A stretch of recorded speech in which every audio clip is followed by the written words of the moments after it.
Le magazine littéraire Épilogue est une présentation de la Librairie du Quartier. Merci à ce précieux partenaire et à leur équipe de libraires. Vos prochaines lectures vous attendent au 1120 Avenue Cartier.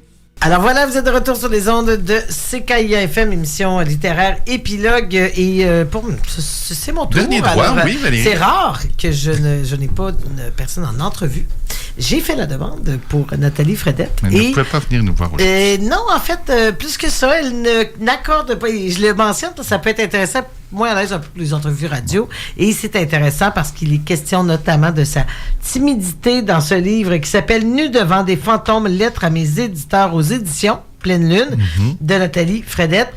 Elle a écrit, elle, depuis 1992, particulièrement de 1992 à 2012, un peu de littérature jeunesse, a été publiée notamment chez Québec Amérique, quand même 4 titres pour adultes, 7-8 titres pour la jeunesse, mais ça fait quand même plus de douzaine, quinzaine d'années qu'elle n'a pas publié. Le livre parle de ça, en bonne partie. C'est une femme, une autrice qui écrit, s'adresse à des éditeurs, c'est des lettres fictives, mais c'est quand même, on peut et on le comprend aisément, ce qui est arrivé, en tout cas, assurément, en bonne partie à cette autrice, Nathalie Fredette.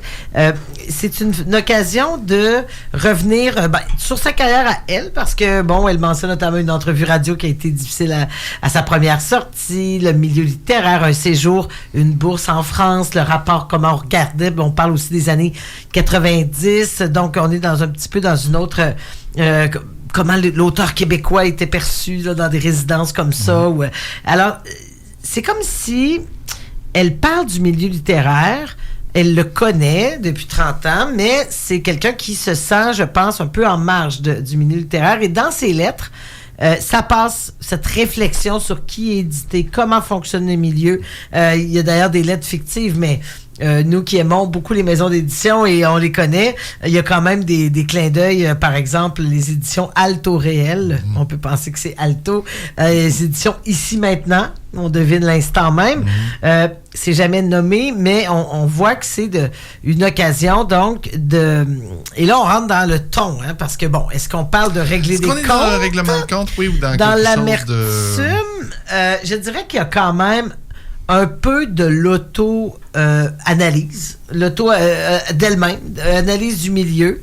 Elle écrit à un moment donné à un éditeur en disant, bon, je m'adresse à vous, vous êtes pas un éditeur A, là. Vous êtes comme moi, vous êtes comme un B, tu sais, du genre, bon, c'est peut-être pas les 4-5 grandes maisons, là, qui font le buzz aujourd'hui, mais comme il y a toujours 4-5 écrivains qui font le buzz, d'autres qui cheminent, qui continuent d'écrire, qui changent d'éditeur, puis elle nous raconte quand même les coulisses aussi de l'édition. Surprenant parfois qu'un auteur établi change d'éditeur. Comment ça se fait que ça se poursuit pas toujours, cette relation, hein? Parce que la réflexion qu'elle pose, Nathalie Fredette, c'est... est-ce que si je suis pas publiée, j'écris quand même, en fait, c'est ça, c'est d'écrire un peu coûte que coûte, peu importe, mais en même temps, on veut être lu.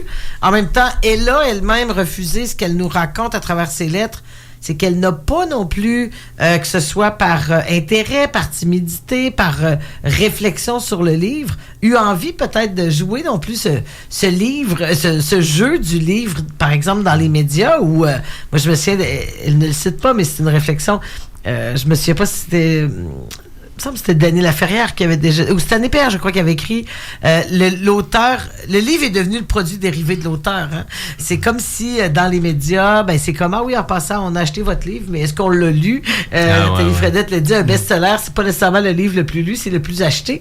Et je vais peut-être vous lire un extrait qui donne un peu le ton, parce que Brian, tu demandais, puis c'est la question, je pense, qu'il faut se poser dans ce livre. Est-ce qu'on parle d'une revanche contre le milieu littéraire? Je pense qu'il y a une certaine sérénité malgré tout. Elle dit, même à supposer que l'écrivain trouve finalement preneur pour son livre, ce qui n'est toujours pas mon cas, il rencontrera d'autres problèmes susceptibles de miner son euphorie. Absence de recension, mauvaise critique, manque de visibilité, séance de signature décevante, retrait hâtif du livre en librairie, nombre minimum d'ouvrages vendus, pilonnage, chute dans l'oubli. J'ai au sous-sol des caisses pleines de livres que j'ai rachetés pour éviter qu'ils soient détruits. J'aurais pu empiler les boîtes jusqu'aux solives et je ne suis pas même certaine de pouvoir me réjouir, comme le suggère Éric Chevillard, du fait qu'un vendu soit le contraire d'un vendu. Mais que voulez-vous que je vous dise? L'essentiel n'est pas là puisque les écrivains continuent à écrire malgré tout, malgré les rebuffades, les rejets, les refus, les silences, les mauvaises critiques, la patience, vertu des mendiants. C'est bien pourquoi les écrivains sont des mendiants souverains qu'on ne devrait en aucun cas mépriser ou ignorer. Alors, le geste d'écrire, il est extrêmement célébré dans ce livre. Le geste d'éditer, il est plus remis en question quand même sur certains critères. Ça nous force à la réflexion. Je ne sais pas si le livre qu'il y a, en tout cas, est-ce qu'il existe? On ne sait pas. Elle manie aussi la fiction, mais on comprend. Nathalie Fredette, évidemment, ne vit pas de sa plume. Ça n'a jamais été le cas. Elle est conseillère à la SAQ.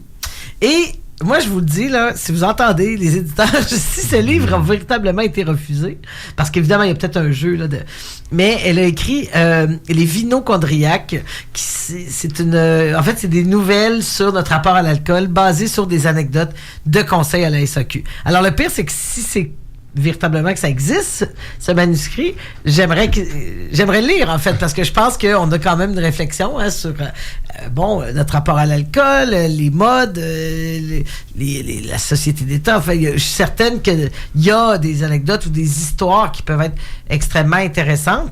Alors, cette job, évidemment, alimentaire nécessaire, elle dit, c'est mon gagne-pain, mon gagne-vin. Alors, voilà. Donc, c'est sûr que n'est pas c'est vu comme étant l'achèvement de tout le processus d'écriture, mais c'est qu'une autre étape avant justement de se rendre en librairie où le succès n'est pas garanti. Il y a énormément de livres nous on les voit là, la pile de livres publiés chaque saison. Réflexion. Chaque livre n'obtiendra pas de succès, chaque livre ne sera pas vendu. Les recensions dans les médias, le buzz, puis comment les choix sont faits maintenant. Puis tu le mentionnais aussi hors micro, je crois, l'expérience, entre autres, qu'on avait faite à un moment donné de renvoyer un roman d'Anne Hébert qui avait été chez les éditeurs qui avait eu énormément de grands prix à l'époque et qui avait été refusé par tout le monde, alors que c'était un roman qui avait gagné le Goncourt, quelque chose comme ça. Et elle en parle aussi. Ils sont nombreux, même, extrait de la page 67, ils sont nombreux, même parmi les écrivains célèbres, à avoir connu une déconvenue solide, un refus catégorique, un silence écrasant, knock, knock, knock, et dans Evan's Door, beaucoup d'appels, peu de rappels. Oui, c'est ça. Donc, c'est un milieu compliqué. Un manuscrit refusé, ça ne veut pas dire que c'était pas un bon manuscrit. Un livre qui est publié, ça ne veut pas dire que c'est un bon livre non plus. La notion de vedettariat prend de plus en plus de place aussi. Ouais. Je sais qu'il y a des questions intéressantes qui sont soulevées dans ce livre-là. C'est intéressant, c'est exactement ce qu'elle soulève. La question... c'est, l'acte d'écrire, il est au-delà de la publication, mais on sent quand même, je dirais, une certaine amertume, pas nécessairement acide, mais caustique, en tout cas par moment, de l'autodérision, de la dérision envers le milieu aussi. Mais on sent quand même ce désir profond aussi d'être reconnu, d'être lu. Puis t'as-tu l'impression que Pleine Lune prend une chance de se placer en porte-à-faux avec les autres maisons d'édition en publiant ce genre de... Je pense pas. Je pense qu'on effectivement, on est quand même dans l'acte. Quand je te dis, je pense que le plus beau cadeau qu'on peut dire faire à Nathalie Fredette, c'est de dire, est-ce que ce livre Vinochondriaque existe pour vrai ou si sa réflexion est telle qu'elle l'a même mis en scène et là, on est dans la littérature. Dans la fiction. Voilà.